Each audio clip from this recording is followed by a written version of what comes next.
Chapter 11. How pleasant that you could join us, the hook-handed man said in a sickly sweet voice. Violet immediately tried to scurry back down the rope, but Count Olaf's assistant was too quick for her. In the movement, he hoisted her into the tower room and, with a flick of his hook, sent her rescue device clinging to the ground. Now Violet was trapped, as with her sister.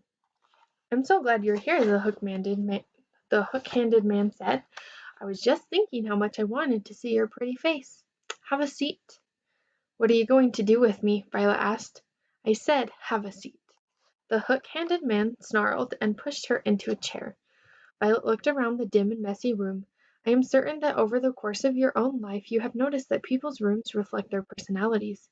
In my room, for instance, I have gathered a collection of objects that are important to me, including a dusty accordion, on which I can play a few sad songs, a large bundle of notes on the activities of the Baudelaire orphans, and a blurry photograph, taken a very long time ago, of a woman whose name is Beatrice. Those are the items that are very precious and dear to me. The tower room held objects that were very dear and precious to Count Olaf, and they were terrible things. They were scraps of paper on which he had written his evil ideas in illegible scrawl, lying in a messy pile on top of the copy of Neptile Law he had taken away from Klaus. There were a few chairs and a handful of candles, which were giving off flickering shadows. Littered all over the floor were empty wine bottles and dirty dishes. But most of all were the drawings and paintings and carvings of eyes, big and small, all over the room. There were eyes painted on the ceiling and scratched into the grimy wooden floors. There were eyes scrawled along the window sill, and one big eye painted along on the doorknob of the door that led to the stairs. It was a terrible place. The hook-handed man reached into his pocket and his greasy overcoat and pulled out a walkie-talkie. With some difficulty he pressed a button and waited a moment. "Boss, it's me," he said. "Your blushing bride just tried to climb up here to try to rescue the biting brat." He paused as Count Olaf said something. "I don't know, with some sort of rope." "It was a grappling hook," Violet said, and she tore off a sleeve of her nightgown to make a bandage for her shoulder. "I made it myself." "She says it was a grappling hook," the hook-handed man said into the walkie-talkie. "I don't know, boss." "Yes, boss. Yes, boss. Of course I understand she's yours." "Yes, boss." He pressed a button to disconnect the line, and then turned to face Violet. "Count Olaf is very displeased with you." "Very soon you will be," the hook-handed man said, wagging his hook the way most people would wag a finger. "In the meantime, however, I have to go and fetch your brother. The three of you will be locked in this room until night falls. That way Count Olaf can be sure you will all stay out of mischief." With that, the hook-handed man stomped out of the room. Violet heard the door lock behind him, and then listened to his footsteps fading away down the stairs. She immediately went over to Sunny and put a hand on her little head. Afraid to untie or untape her sister, for fear of incurring a word here that means bringing about Count Olaf's wrath, Violet stroked Sunny's hair and murmured that everything was all right. But of course, everything was not all right. Everything was all wrong.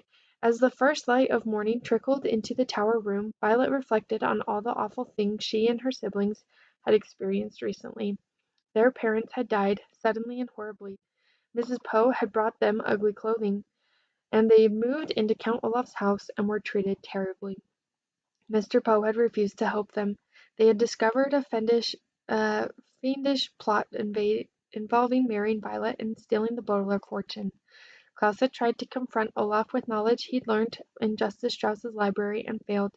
Poor Sunny had been captured, and now Violet had tried to rescue Sunny and found herself captured as well. All in all, the Baudelaire orphans had encountered catastrophe after catastrophe, and Violet found the situation lamentably deplorable, a phrase that means it was not at all enjoyable.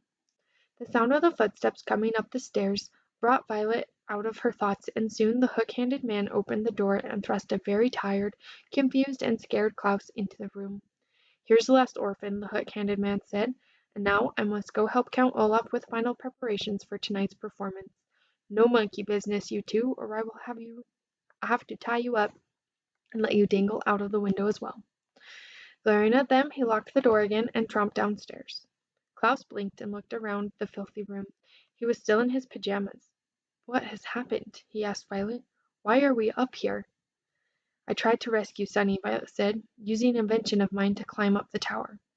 Klaus went over to the window and looked down at the ground. "It's so high up," he said. "You must have been terrified." "It was very scary," she admitted, "but not as scary as the thought of marrying Count Olaf." "I'm sorry your invention didn't work," Klaus said sadly. "The invention worked fine," Violet said, rubbing her sore shoulder. "I just got caught and now we're doomed. The hook-handed man said he'd keep us here until tonight, and then the marvelous marriage." "Do you think you could invent something that could help us escape?" Klaus asked, looking around the room. "Maybe," Violet said. "And why don't you go through those books and papers? Perhaps there's some more information that could be useful." For the next few hours Violet and Klaus searched the room in their own minds for anything that might help them. Violet looked for objects with which she could invent something. Klaus read through Count Olaf's papers and books. From time to time they would go over to Sunny and smile at her and pat her head to reassure her. Occasionally Violet and Klaus would speak to each other, but mostly they were silent, lost in their own thoughts.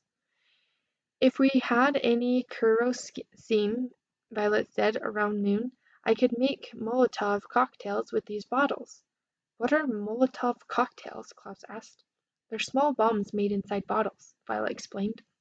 "We could throw them out the window and attract the attention of passersby." "But we don't have any kerosene," Klaus said mournfully. They were silent for several hours. "If we were polygamists," Klaus said, "Count Olaf's marriage plan wouldn't work." "What are polygamists?" Violet asked. "Polygamists are people who marry more than one person," Klaus explained. "In this community, polygamists are breaking the law, even if they have married in the presence of a judge with the statement of 'I do' and the signed document in their own hand. I read it in the nuptial law."